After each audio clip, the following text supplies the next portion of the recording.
Iki funguro ryera ritumariye. Rero ntabwo tuja muri byinshi kuko twamaze kubasobanurira nangwa se kubabwira insanganyamatsiko, ahubwo tugiye kugeza gukurikira kugira ngo tumenye ngo ifunguro ryera ritumariye iki. Mu byo kuri agaciro niko gaha igikorwa, akamaro k'ikintu niko kagiha agaciro, kandi kwibuka ikintu gisanzwe kiriho bisaba kumenya agaciro kacyo, kuko iyo kimaze igihe kije kirambirana.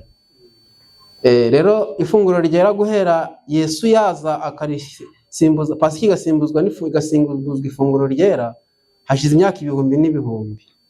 Abantu bagendaga baryibuka, bamwe bagenda babyitiranya, none ubu byamaze guta isura, byari bisanganwe ku buryo byitiranijwe n'ibindi, none ubu ngubu isura byari byahawe na Yesu akibitangiza ntabwo ariyo bifite uyu munsi. N'abamaze igihe babyibuka kubera guhora babisubiramo, bazi ko ari ikintu gisanzwe, ariko ifunguro ryera rifite agaciro gakomeye. Niyo mpamvu kumenya ngo mbere isobanuye iki, byaha agaciro ubwo buremere bwacyo, bigatuma umuntu wese abyiyumva. Bavaga mu Egiputa, mu gitabo cyo Kuva niho tugiye guhera kugira ngo dutangize iki gitekerezo. Ingingo ya mbere twavuga ngo Pasika yacu isobanuye icyo nangwa se ifunguro ryera risobanuye icyo Pasika yari isobanuye mu gihe cy'Abisirayeli. Muri iki gitabo cyo Kuva mukurikirane, nababwiye ngo Imana iturinde akamenyero mu magambo y'Imana, nk'uko indirimbo yabitubwiye ngo ntabwo ari umuhango nk'uko indi isanzwe abantu barumva ko ari igikorwa kimenyerewe, ahubwo ni ikintu gikomeye. Bisabwa kugira ngo ibyo turi buze gusoma bibe byaratanzwe na mbere. Bavuga ngo umuntu wese mu mutima aba yiteguye kuvuga ngo ngiye kujya kubonana n'Imana, kandi mu munsi utazagaruka vuba, wa munsi ukomeye Imana yemeye gushiraho ngo umuntu arahurira nayo mu buryo bw'igishushanyo. Noneho baranditse muri iki gitabo bari gusobanura ibya Pasika, ndabisoma ariko mfite ibyo ngendereye, mubyiteho, buri wese afate Bibiliya yayisome kandi asaba Umwuka kugira ngo abimwumvishe.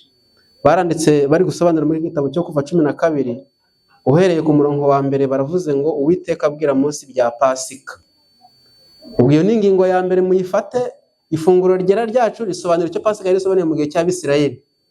Ubwo mugereranye neza, mujye mufata akamenyetso kabihwanya mugashira hagati y'ifunguro ryera na Pasika, uko Abisirayeli bayiziririje nuko bose bari mu mwanya, ku buryo ababikoze bose bagize umugisha wo kuronka ibyiza byari biteganijwe muri Pasika. Iyo haza kugira ngo uboneka ntabikora kuko Imana yari yabiteganije, abarahuye nako nk'abanyegiputa bahuye nako.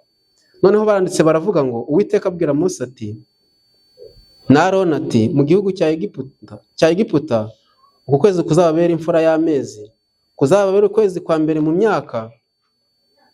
Mubwire iteraniro ry'Abisirayeli ryose kuwa 10 w'uku kwezi, umuntu wese yiyendere umwana w'intama uko amazi yabase ari, umwana w'intama umwe mu nzu imwe, kandi niba inzu ari ntoya itari mumara umwana w'intama, asangire n'umuturanyi we bahereranye, bawufatanye uko umubare w'abantu uri, uko imirire y'umuntu wese iri, ariko muzabara umubare w'abasangira umwana w'intama. Murakoze cyane.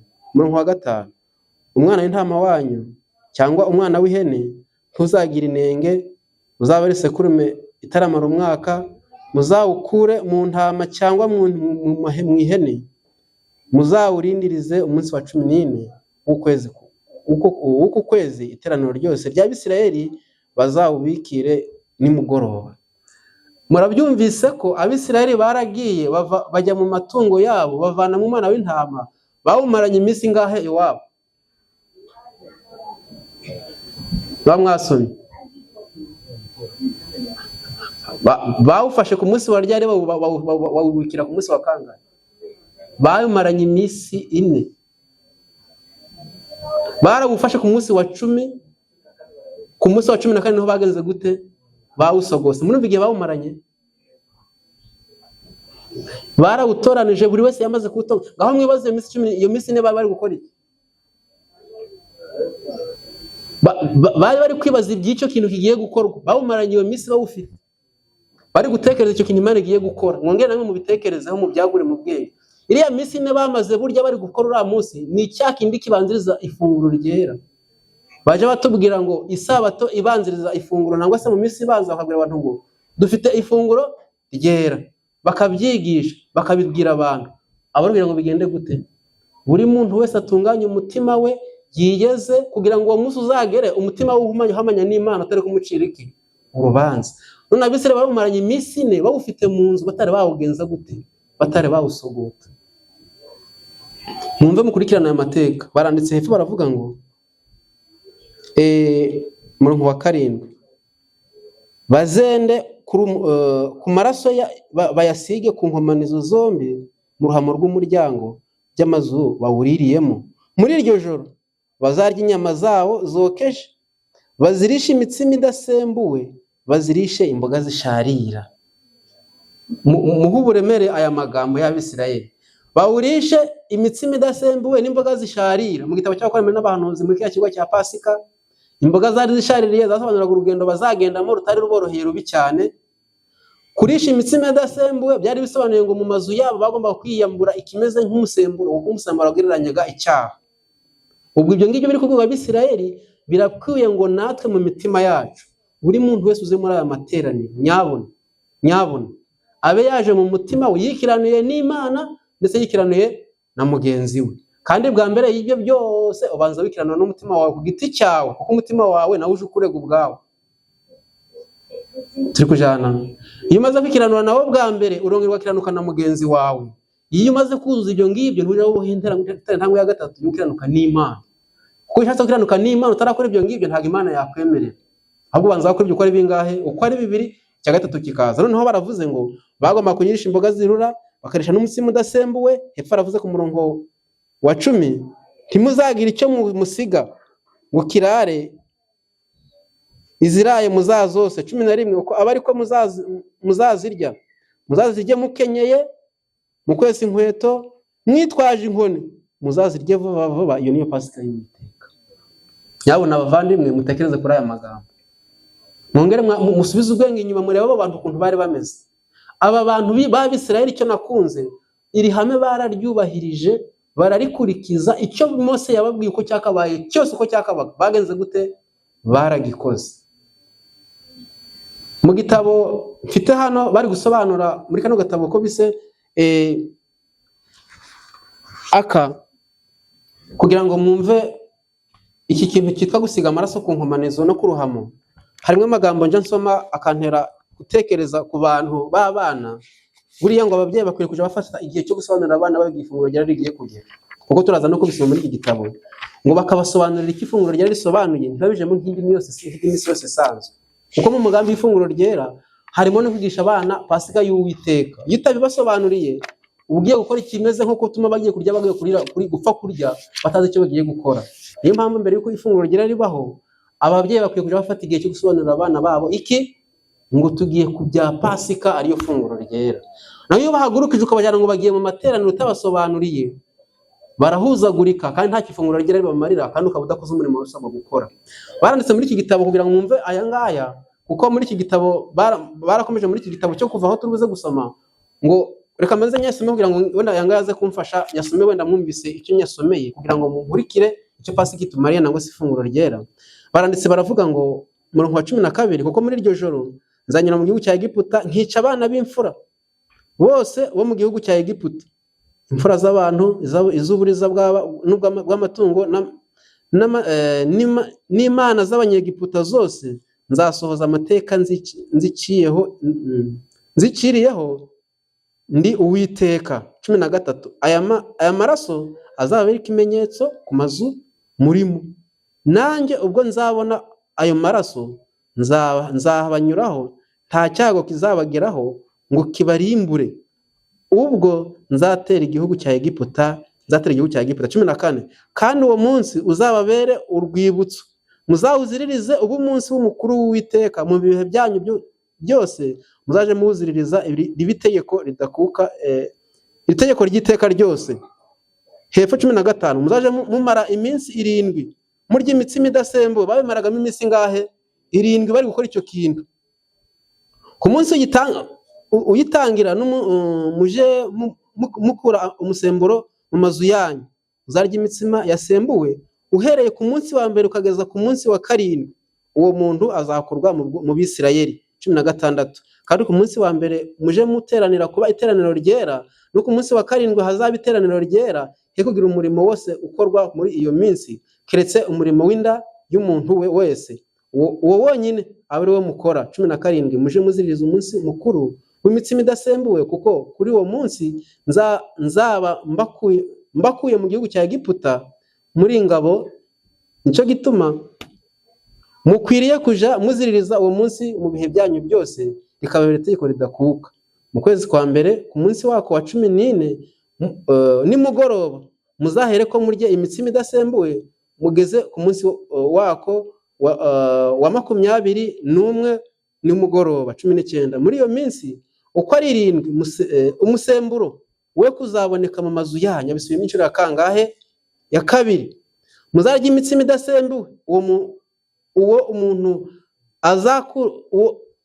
uzarya imitsima idasembuwe, uwo muntu azakugwe mu iteraniro ry'Abisirayeli, naho yaba umunyamahanga basuhukiyemo cyangwa kavukire mu gihugu cyanyu. 20. Ntimuzagire icyasembuwe cyose murya mu mazu yanyu yose, muje murya imitsima idasembuwe. Buriya murukumva ko Abisirayeli barabyubahirizaga kandi bakabitinya cyane. Byaba biteye ubwoba kandi binakojeje bikambyite n'isoni haramutse mu materaniro yacu hajemo umuntu waje adafite umutima wibabaje ngo avuge ngo ngiye ku muhango wera, ngiye kubonana n'Imana, ngiye kugira ngo ibyaha byanjye byicuzwe kandi bibabarirwe, ngiye aho nkirira, ngaho ninde kugenda uko bidakwiriye, ngaho umutima wanje weze n'igishobora gutuma kiba kumusembura mu nzu y'Abisirayeli. Kuza rero mu mutima wawe uticujije, utiyejeje, ubukoze ikintu kimeze nko kwishira mu kaziti utashobora gusohoka ngo uve muno ugende, ni ukwiciraho iteka. Kuko nta muntu wemerwa guhaguruka ngo avuge ngo ngibi ntibindeba ngo agende. Iyo ubikoze uvuze ngo Yesu ntago akwiriye kuba igitambo cyane, ukabuvuyemo usa naho uvuyemo byiteka ryose, ukabavugira nka Yuda. Kandi no kuza utiyejeje nabyo ni ukurira gucirwaho iteka. Ese muri kumva tutaba dusa naho tugoswe? Niyo mpamvu umuntu wese akwiye kuja ahaguruka mbere yuko icyo gintu kivugwa, agasaba Imana kubaho nubwo n'indi minsi tubisaba, ariko umunsi wa Pasika nangwa se w'ifunguro ryera ukabwira Imana ngo Mana mbe kugirana n'umutima wanje, ukabisengera, ukabikora, ukugira ngo biguhuze n'umutima wawe, biguhuze na mugenzi wawe, kandi biguhuze n'iki? N'Imana yawe. Noneho hepfo kuri kino gitabo page muri kino gitabo cyo kuva kuri ku murongo wa 25 niho ngiye gusimbukira. Nimumara kugera mu gihugu cy'Uwiteka azabaha kuko yasezeranije, muzaje muziririza uwo muhango wera. Noneho mwumva ikintu narundi kubabwira 26, kandi uko abana banyu babajije bati uyu muhango wanyu ni uwiki? Bakabasubiza ngo uyu muhango wanyu baravuze ngo muje mubasubiza muti ni igitambo cya Pasika y'Uwiteka, kuko yanyuze ku mazu y'Abisirayeli bari muri Egiputa, agakiza amazu yacu ubwo yicaga Abanyegiputa. Abantu barunama bikubita hasi.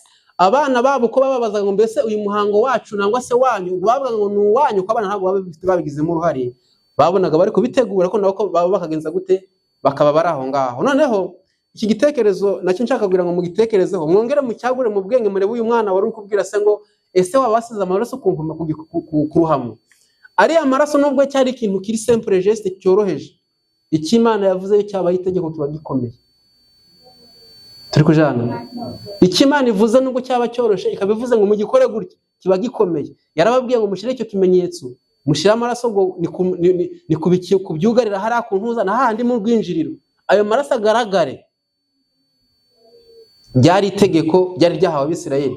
Mu gitabo cy'abakurambere n'abahanuzi muri kiriya kigo cya Pasika baravuze ngo Abanyegiputa ngo baje gukurikiza amabwiriza y'Abisirayeli, ngo batinya kumva ko Imana y'Abisirayeli ngo ari Imana ikomeye, baramenye ko ari Imana ikomeye, ngo bavuye mu mazu yabo baromboka baje mu mazu y'Abisirayeli, ngo bagezemo nabo bubahiriza amabwiriza nk'uko byari bitegetswe, ngo nabo bararokotse. Ibi byabituvaniraho urwikeko rw'abantu bajya bavuga ngo umuntu utarabatijwe, utari umwizera usanzwe, ngo ntabwo arya ku bya Pasika. Ibyo ngibyo ni ukubeshya. Nta muntu ufite uburenganzira bubuze undi ngo ntabijeho, kuko nabo Abanyegiputa nabo bagenze gute, barabyemerewe, bicara mu nzu y'Abisirayeli, nabo barabikora, barangije bahagurukana nabo, nubwo bageze mu butayu ngo kabari babera ngo iki cyuma gikubitikura mu mbavu, barabahinduka babera nabi cyane, ariko ngo barabikoze. Kandi hano nabo bararimbutse bonyine, n'Abisirayeli nabo bagenze gute, nabo barimbukanye nabo. Noneho aya magambo abafasha kugira ngo abana nabo bumve aya magambo, kugira ngo iyi ngingo wenda nyihuteho nsomye mu gitabo cy'abakurambere n'abahanuzi, ni kwihutira ku yindi ngingo, ariko muzirikane icyo kutubwira ngo iki funguro ryera ritumariye. Baranditse kuri page 173 na gatabo bise uburezi n'imirire myiza, baravuga ngo basobanuraga ngo uko umupapa ari we wari umutambyi w'urugo, ninshaka nkivuge namwe muzahasome. Noneho yari afite ubushobozi n'uburenganzira n'ubutware bwo gusiga ayo maraso ngo niwe wagombaga kubikora. Noneho ngo umupapa ntiyabikora nkuko byari bikwiriye, ngo hari harimo umwana wari urimo w'umukobwa ngo yari afite intege nkarwaye, watarashoboye guhaguruka ngo abimenye, ngo abaza se ngo mbese data wasize amaraso hehe kuri rwa ruhamo, kuko niwe wari imfura agombaga gupfa abandi bahagenza gute bagasigara. Wagira imbogamizi yo kuvuga ngo hari igihe, ni page 173 uburezi n'imirire myiza. Kanyasome wenda mpereyemo hagati kuko nyasomye yose nabangiye gufata umwanya muremure kuko